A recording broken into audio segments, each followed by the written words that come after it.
সন্ত্রাসী সাজ্জাদকে নিয়ে বাইজিদে ওসির মাইকিং। নগরীর তালিকাভুক্ত শীর্ষ সন্ত্রাসী গ্রেপ্তারকৃত ছোট সাজ্জাদকে নিয়ে বাইজিদ বোস্তামি এলাকায় মাইকিং করেছে পুলিশ। বাইজিদ বোস্তামি থানা পুলিশ, র্যাব এবং সোয়াতের টিম নিয়ে সাজ্জাদকে এলাকায় ঘোরানো হয়। এই সময় বাইজিদ বোস্তামি থানার ওসি মোহাম্মদ আরিফুর রহমান এলাকাবাসীর উদ্দেশ্যে মাইকিং করেন। যদি কোনো সন্ত্রাসী এই চট্টগ্রামে এই আনাচে অবস্থান করে থাকেন, আপনাদেরও এই সাজ্জাদের মতো পরিণতি হবে।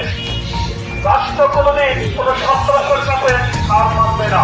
আপনাদের আশেপাশে কোনো সন্ত্রাসী যদি মাথা নাড়াচাড়া থাকে, আপনারা তৎক্ষণাৎ আমাদেরকে সহযোগিতা করুন।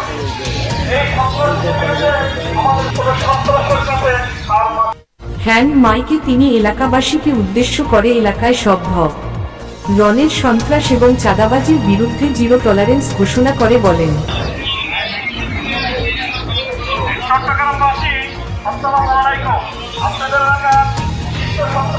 মাননীয় কমিশনার সাহেব নির্দেশ দিয়েছেন, এলাকায় কোন ধরনের সন্ত্রাসী কর্মকাণ্ড বরদাস্ত করা হবে না।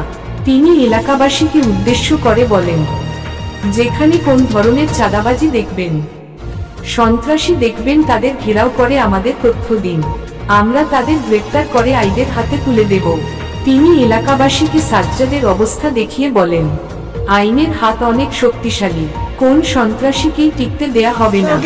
নজির আছে যে মানে একজন রিমান্ডের আসামিকে এলাকা ভিত্তিক ঘুরায় ঘুরায় গরুর রশি বেঁধে মানে যেমন ইচ্ছা তেমন করতেছে প্রশাসন। আসলে কি ওর ফ্যামিলি কোনো ব্যাকগ্রাউন্ড নাই, মানে ওর জন্য কথা বলার কেউ নাই। তো এখন আমিও তো মেয়ে মানুষ, আমাকেও 2-3টা মামলা দিয়ে বসে আছে।